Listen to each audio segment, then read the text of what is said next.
this nomenclature session in Madrid, Spain. Nearly 450 proposals were made, and finally just around 168 proposals were accepted. And I am just going to mention only a few of them.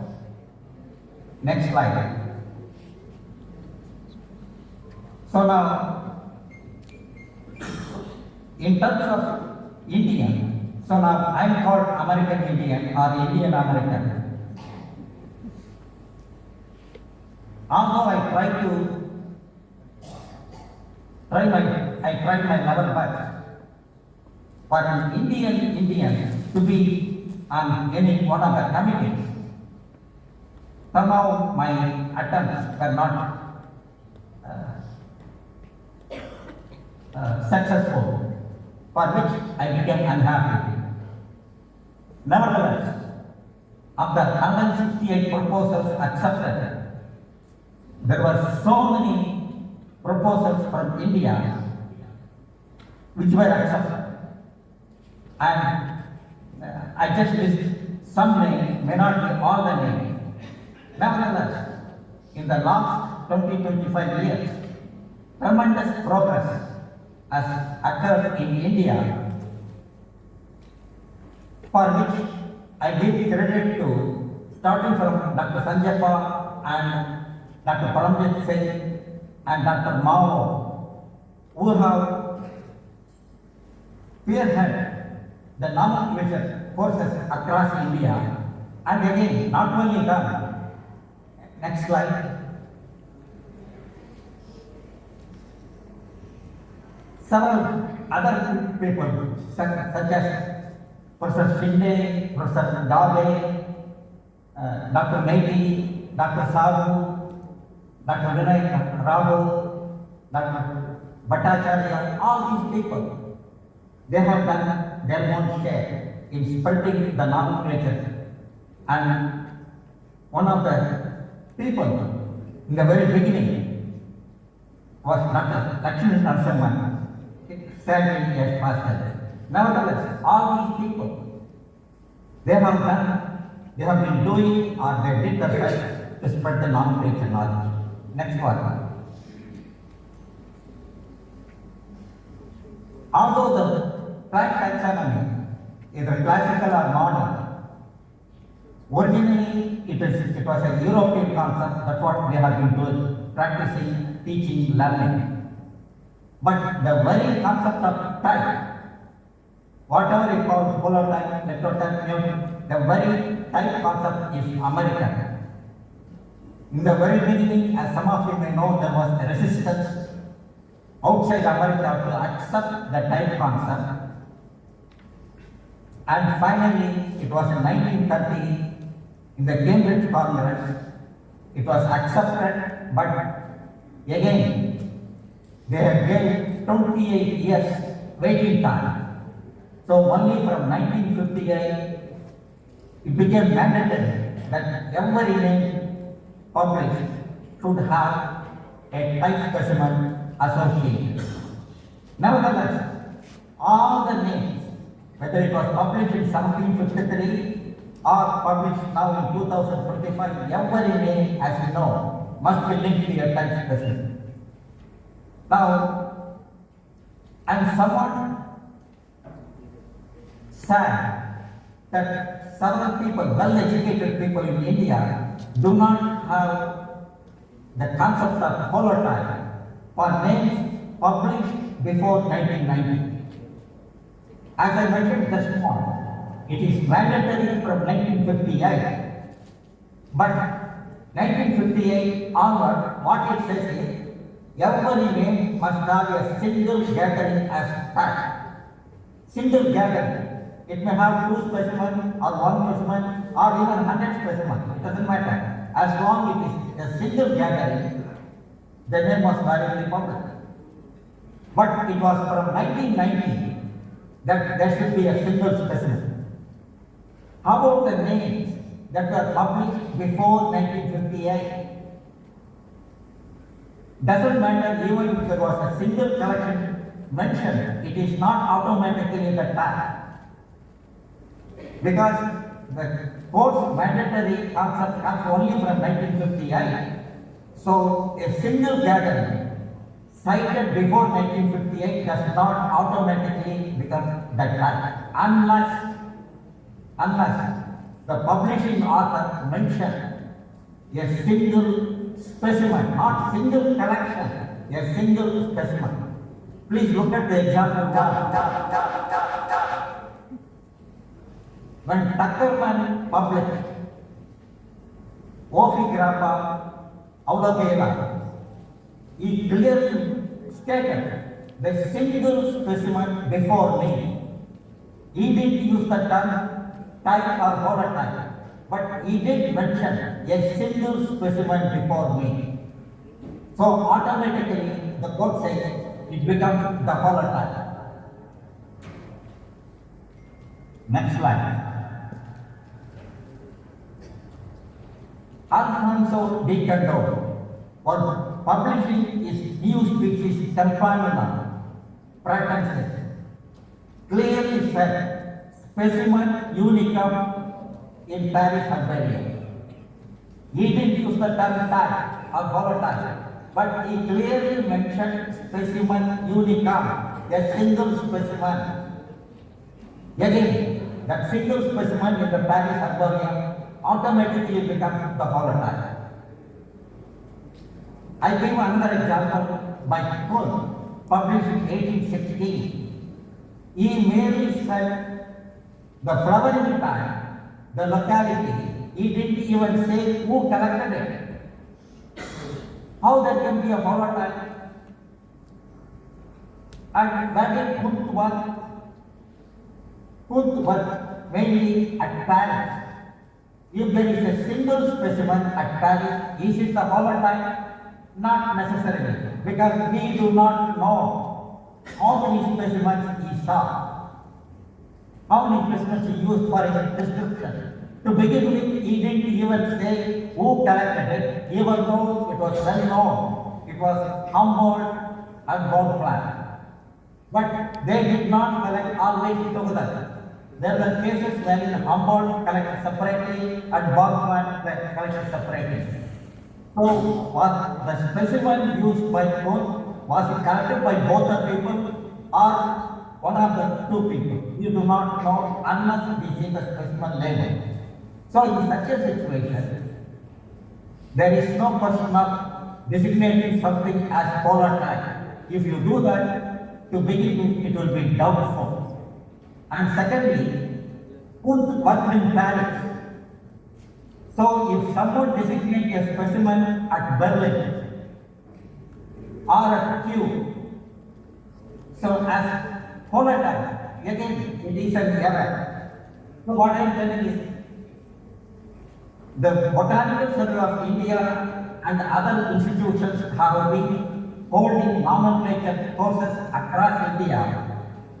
In spite of that, if there is such errors, I feel sad.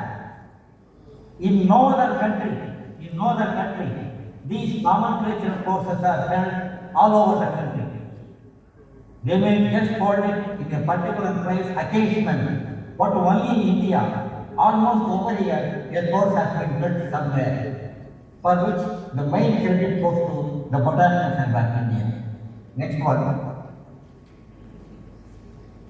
So now, what is syntax?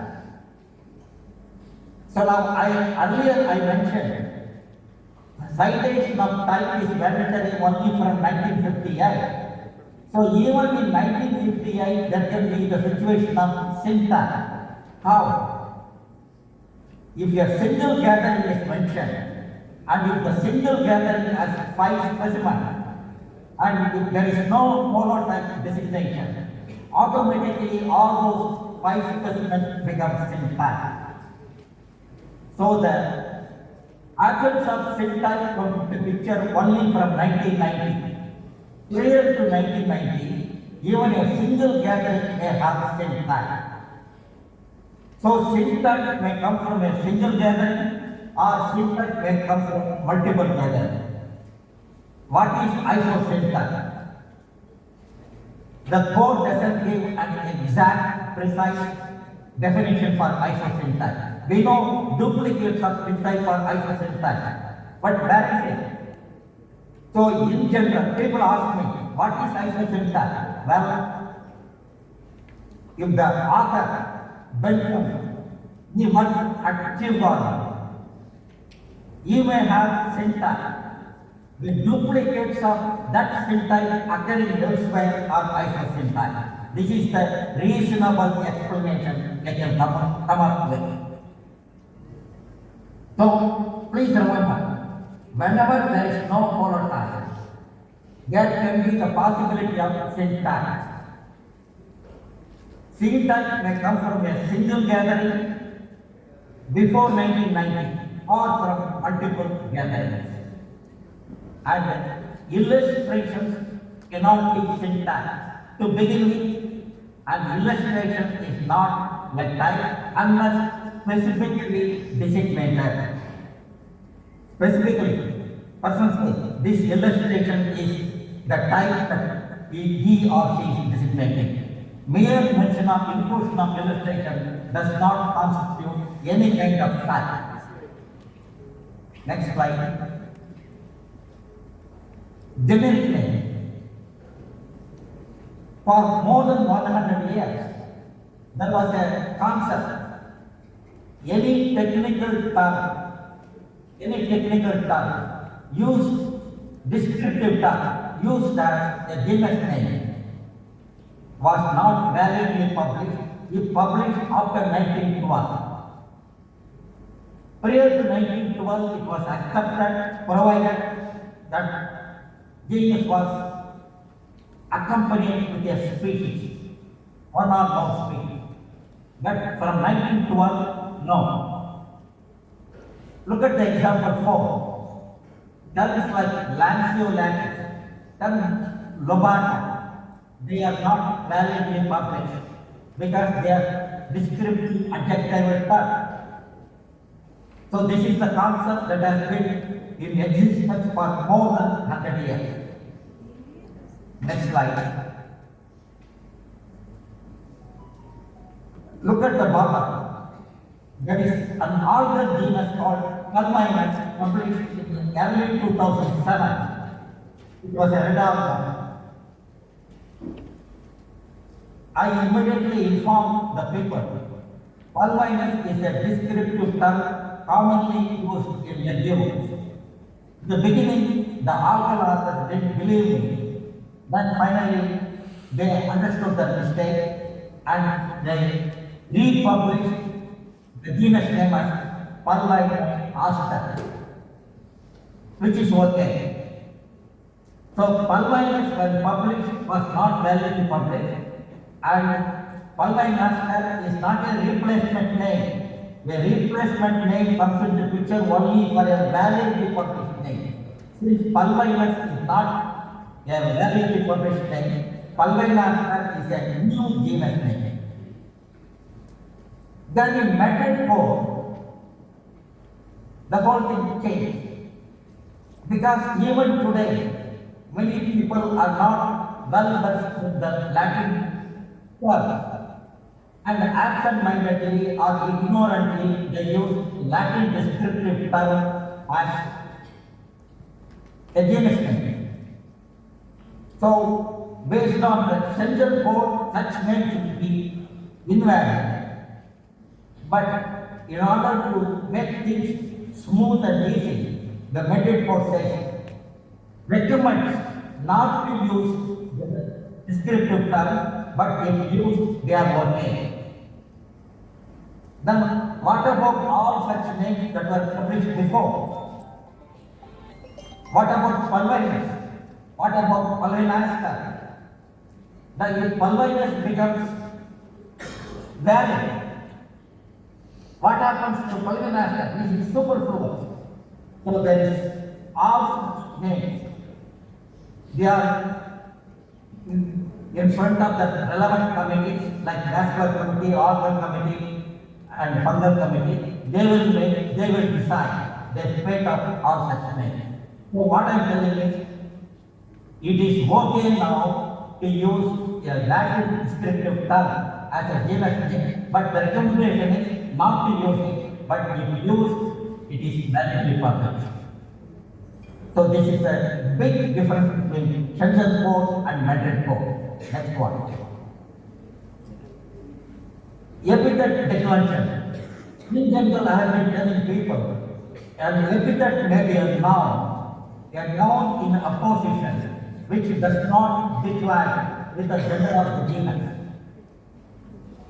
It may be an adjective and its gender is usually either male or female or neutral. Whereas a noun, it may be a noun in a position in the nominative, male, female or neuter, or it may be the genitive form, again male, female or neuter.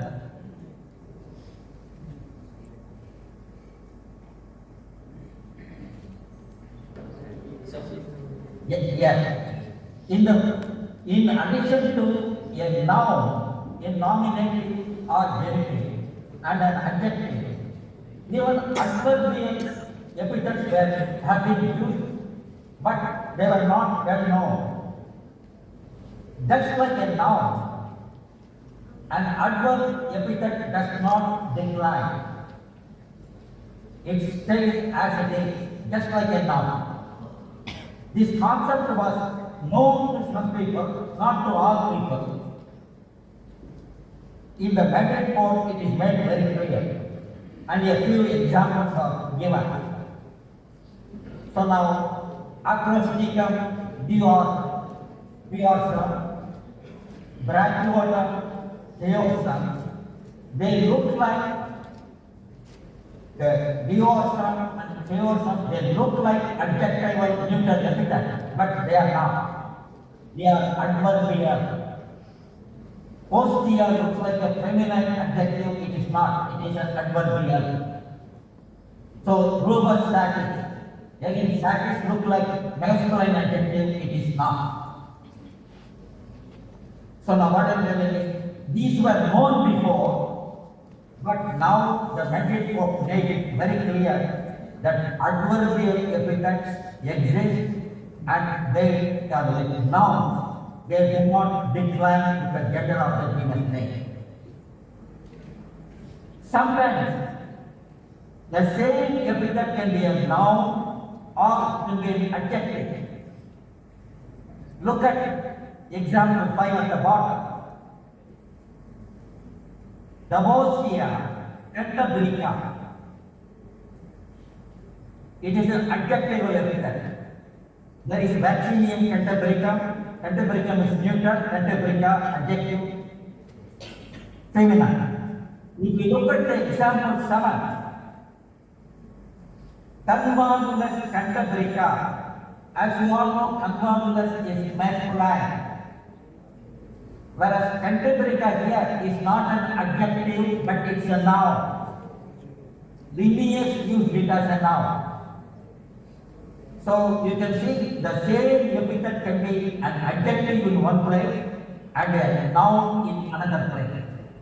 So this is my emphasis. But the main emphasis is on adverbial epithets which are uncommon but they act like nouns in not declining. Next one.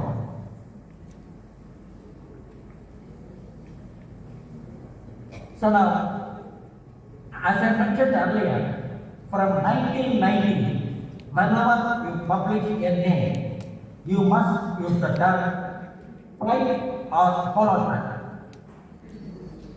And from 2007, an illustration cannot serve as a tag.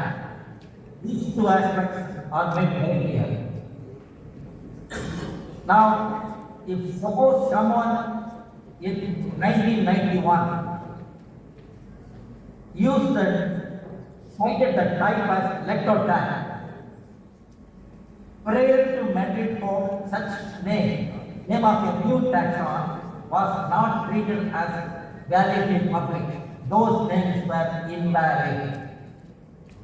Likewise, from 2008, if someone were to publish a new species with a illustrating at the time, the name was not validly published. These are known to you already. Next slide. So now, example 5, Dendrobium Sibuyanans. It was published with a living collection as volatile.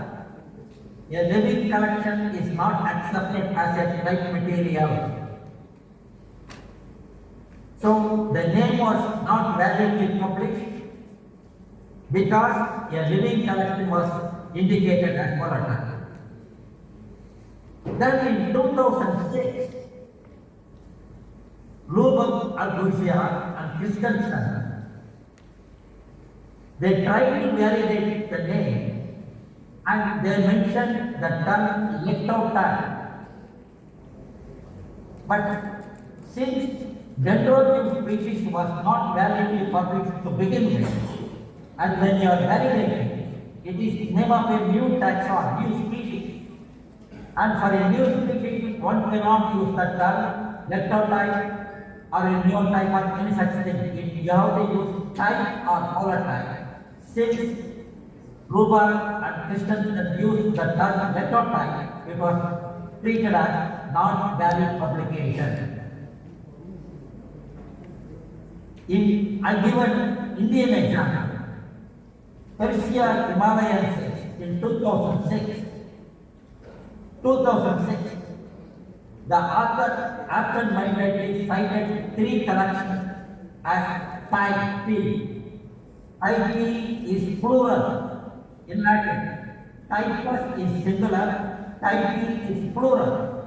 Clearly is mentioned 3 collections as types. No, the name was not validly published. In 2009, the author used leptoptile, made it shows a single collection of number 3, but used the term for that reason. Again, the name was not validly published because it was prohibited in the census code and prayer code. Then in 2013, the author used the same collection, what was taken in 2009, and he used the term volatile, yes. The name got validated in 2013. Next slide. But Madrid book is, well, we should give benefit of doubt to the authors just because they used the wrong term. The publication should not be treated as invalid. Let us accept publication as valid and correct the term. So what was published as leptoptile now could be corrected to volatile. So in other words, in Persia Himalayensis published in 2009, with the term leptoptile now corrected to volatile became valid. So the name is valid from 2009. What happened to the name published in 2013? It is an ICN. So the author now should feel happy that the validity of the name started from 2009 instead of 2013. So anyway, the metric code is more giving more benefit to authors and try to steer the name in whatever way they can. It can. Like now, synonyms cited with the expression of doubt, that is with a question mark. You know what is superfluous name? Not all, many superfluous names, they are illegitimate, they cannot be used. Now look at the example 10. Blandfordia grandiflora, published by Robert Brown in 1810. He cited Anitris Tunisia, published in 1846. as a, sorry, 1805, as a synonym, but with a question mark. So here is an earlier name published in 1805, cited as a synonym, but not definitely included, but with doubtful expression. Because of the doubtful expression, the Robert Brown named Blandfordia grandiflora was legitimately published because he did not include the type of Aletheia in his species name. So this is the concept that exists in the past and even now. Whenever you cite a synonym with expression of doubt, it is working. Your new species, whatever name you are publishing, it is working. This is about superfluity. Next slide. How about a name with the same epithet? Here is example 5. Name Segitum. Telling Anitum Segitum, a linear name, was cited with the expression of doubt. Did Dassault publish Neum Segitum as the new combination? I am drawing a comparison between superfluity and a new combination. In both the examples, the cited earlier name is with the expression of doubt. Prior to Metric 4, the cited Bayesian name, the expression of doubt was not accepted as the Bayesian name. That means Anitum Segitum was not accepted because it was cited with an expression of doubt. Its type was not included. Neum Segitum was treated as the name of a new species. This is how the practice works prior to Metric 4. But now the Metric test is working. Even though the Bayesian name was cited with the expression of doubt, it is okay to accept the Bayesian name. So Neum Segitum was published as the name of a new combination.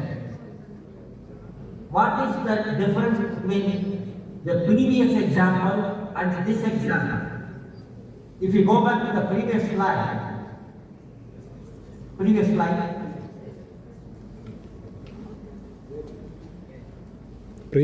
No, I said previous. Yes, in this example, the new species name epithet is grandiflora. The cited synonym epithet is Tunisia. The epithets are different. So this is the justification we can give that the grandiflora does not include the type of Tunisia. Epithets are different. Please go to the next slide. In this case, the Neum Segitum and Anitum Segitum are the same epithet. So for that reason, the present code allows benefit out and accept Neum Segitum as the name of a new combination. So the epithets are identical. So this is my message. Even though the science with an expression of doubt. So this affects something in the past, but it is not a whole lot of disturbance. Next slide. So now, rejection of names, morality. This is already known to you. So until the discussion came up in Metric Congress, even though I have been using the code for almost 55 years, I didn't know the term, the word careful, referring to black people in South Africa and adjacent areas, is a kind of derogatory term. I didn't know. So,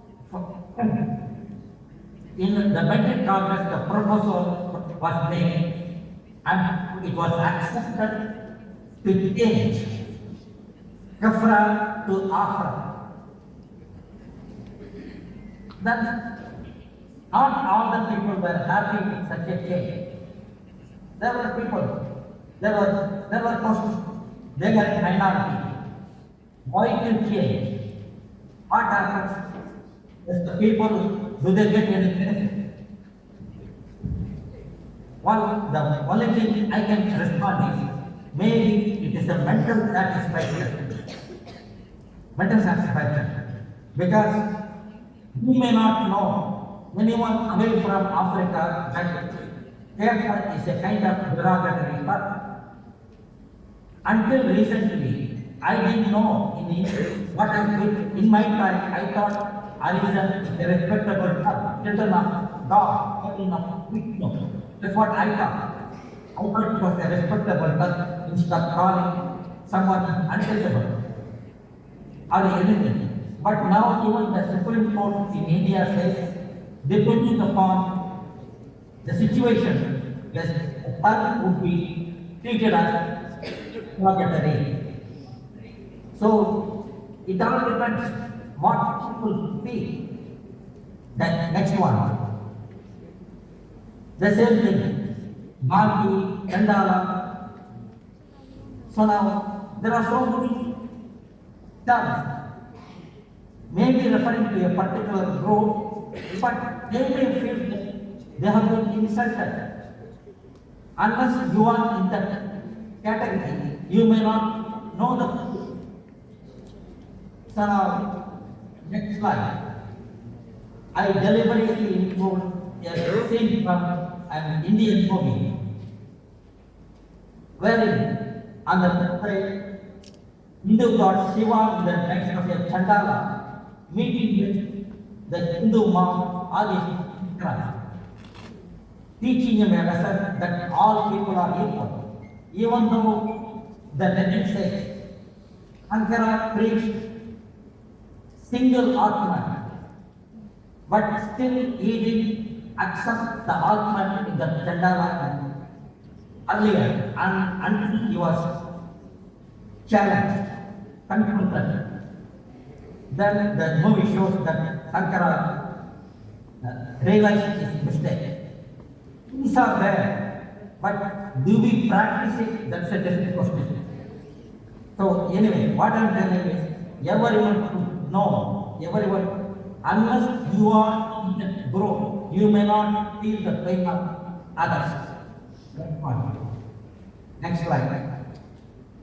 So for that reason, there may be other names that are being unknown to us. So there is a special committee to look into such names and report to the next Congress in 2029. Next slide. Now, sometimes we learn just because our Indian is island, because people ask me questions. In the recent botanical course held in Sikkim, one PhD student, Simarjit Kaur, asked me why the name Caryophyllus of Miller is not conserved, but the family name based on the genus name, which is illegitimate, is conserved. Then she asked me, what is the etymology of Caryophyllus? So answering the first question was quite easy. I merely mentioned the author Miller himself abandoned his genus Caryophyllus, and he chose to use the genus name Diathus later on. But the family name, family name Caryophyllus has been widely used, since it was based on the illegitimate genus name. It could not be used unless concerned. For that reason, the committee conserved the family name but did not bother to conserve the genus name because no one was using it. Regarding the etymology, next one.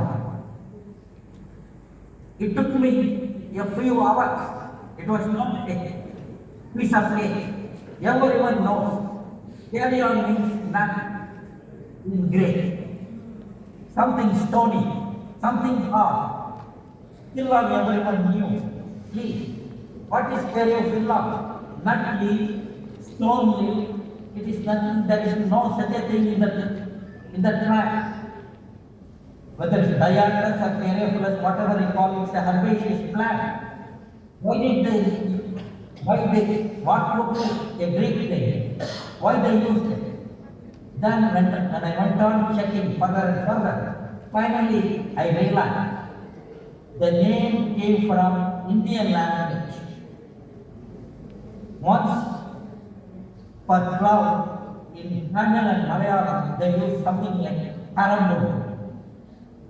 And the same Karambu became Karamfil in Hindi and so forth. And finally, when it reached Rome and Greece, Karambu, Karamfil became Gariophilon and Gariophilon and finally Gariophil. So unless one could know the language, in my case I'm somewhat lucky, I made a guess because the genus name somewhat referring to the cloud, the origin should be an Indian language. Since I knew the Indian language, since I learned Hindi, I could trace it to Sanskrit. Since I speak so many languages, I am able to make a connection. And now it was published in Journal of Japanese Botany, and now many Indians know where about the origin of the term genus name Gariophilus. All because someone had the first name. Thanks to that student. Anyway, so now my emphasis here is regardless whether you are a professor or a student, we are all students in our life. We still keep learning. Whenever there is a gray area, I consult other people. There are always gray areas where sometimes my opinion is not accepted by the majority in the committee. I just go with the flow. So, very recently, I saw a publication, I came to know about a publication wherein someone honoring Vidya Sagar published the epithet as Vidya Sagar 6. It was brought to my attention and I informed the authors. The suffix N6 refers to a placement. So one should not associate with a personal name honoring especially a great scholar Vidya Sagar. Immediately the authors understood they published the correct epithet as Vidya Sagar now. To begin with, they didn't even know stone looking like a feminine word, not feminine but mutant. This is not rocket science. These are all simple things, but we just overlook and take it for granted. You know, my feeling is, as I mentioned earlier, in no other country, non-research courses are held across the country, in several universities, several colleges. Such minor mistakes should not happen. I don't have any vanity in learning. I don't have any vanity. Even today, I consult and go with the majority opinion. So if you have a doubt, please consult others. So now, the people who review your articles may not be knowledgeable enough. So now, this is my advice to not only to young people, even to seniors.